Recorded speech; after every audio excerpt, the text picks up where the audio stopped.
Setting goals is something that might seem pretty easy. That's fair. Anyone can say, I want to be as fast as Usain Bolt, or I'm going to read the entire Bible cover to cover. They're not bad goals, right? But the struggle comes in when you set yourself goals without any sort of plan or framework for how you're going to get there. In this unit, we're going to look at some ways that we can set goals and, more importantly, enjoy the satisfaction that comes from achieving our goals at the end. Now, to start us off, what I want you to do is I want you to make a list of as many of the areas that make up your life as possible. Try and be quite specific when you're doing this. If you're thinking about church things you're involved with, list them all down rather than just writing church. Maybe write down the specific service that you're attending and then the areas that you're serving in within that service. Then you can include other things that make up your life, like your family, hobbies, work, etc. Take a few minutes to pause the video, write your list, and then we'll come back together.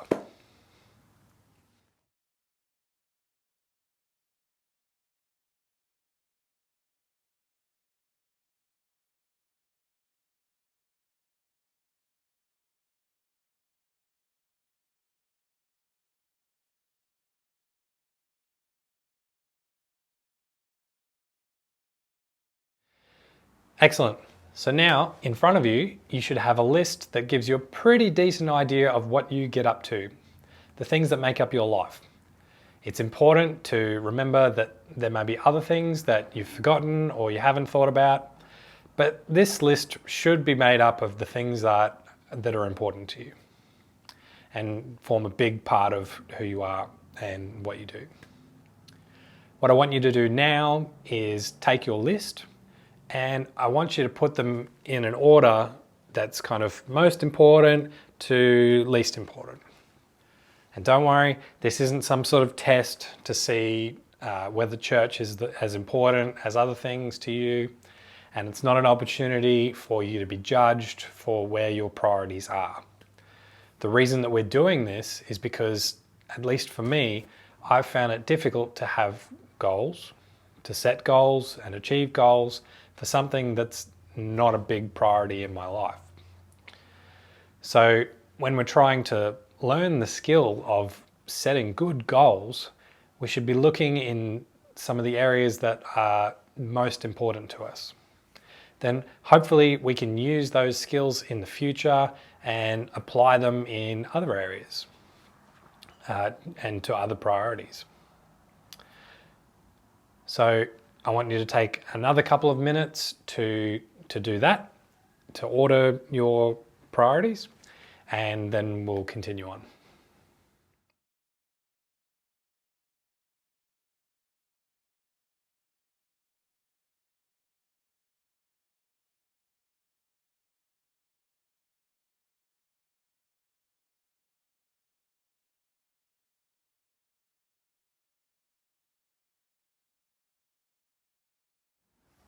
Fantastic.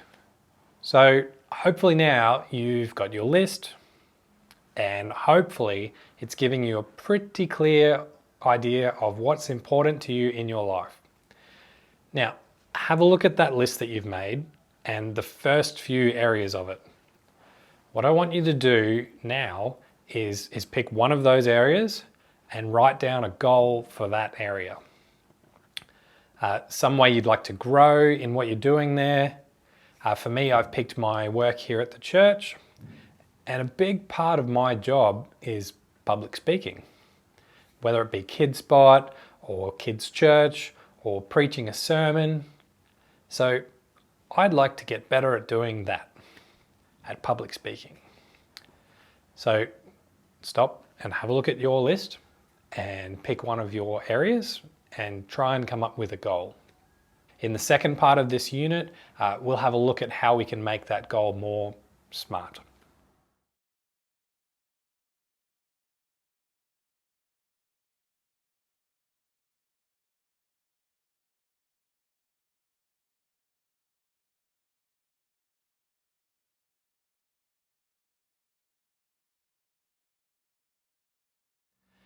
Okay, so in this unit, we've been looking at goals, and in part 1, we identified the different areas that make up our lives and which of those are sort of more important than others. Then we had a go at writing a goal for one of those high priority areas of our lives. So hopefully you've got something written down for that. And now what I want to introduce you to is this idea of SMART goals. No, I don't mean clever or more intellectual goals, but it is a very clever system thought up by someone much smarter than me. Because how often have you found yourself setting goals that you just can't seem to reach? You may have set them with all the right attitudes and intentions, plenty of enthusiasm, but you just can't seem to get there. And because of that, you lose track of that goal, you forget about it, life gets in the way, and it gets shuffled to the bottom of the pile and then lost into the never never. Could also be that your goal was just so crazy, so ambitious, and ultimately overwhelming that you struggle to know where to start with it. If you want to get serious about achieving your goals, you can increase the likelihood of success by making them SMART. This means that your goals should be specific, measurable, achievable, relevant, and time-bound.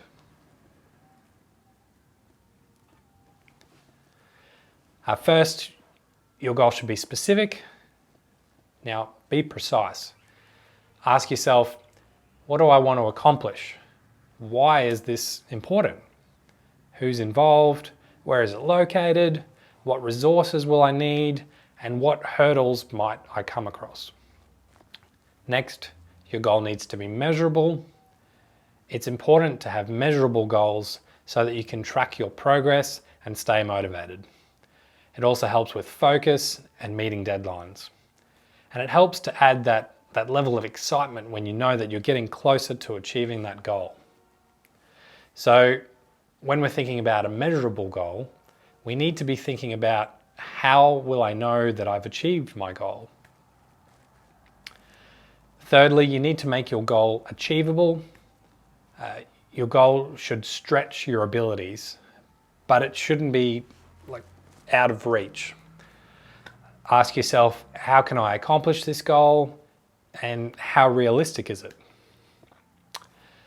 Then we want to look at whether your goal is relevant. Make sure that it matters to you, and that's why I'm suggesting that you pick something from the top end of your list that we made in part 1.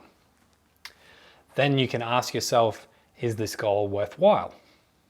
And is this maybe even the right time to be setting this goal?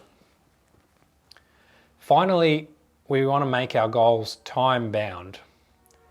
It's about setting a target date to work towards, and when you have an end date or time in place, it will make it easier to focus on achieving your goal and to keep other, maybe less important tasks from sidetracking you.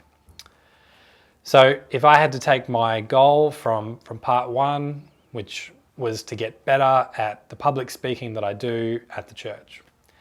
If I had to take that goal and make it SMART, I'd say, by the end of this year, I want to be able to do Kids Spot without a script. Now, if we look at that, I've been specific about the area of public speaking I want to work on. The measurable part is being able to do it without a script. So if I'm up the front on a Sunday and I have a piece of paper with me, then I haven't really achieved my goal. With practice, I would say that that's a very achievable goal. It's relevant to my role here at the church and where I want to grow in my skills. And I've given myself a time frame there by wanting to have it nailed by the end of the year.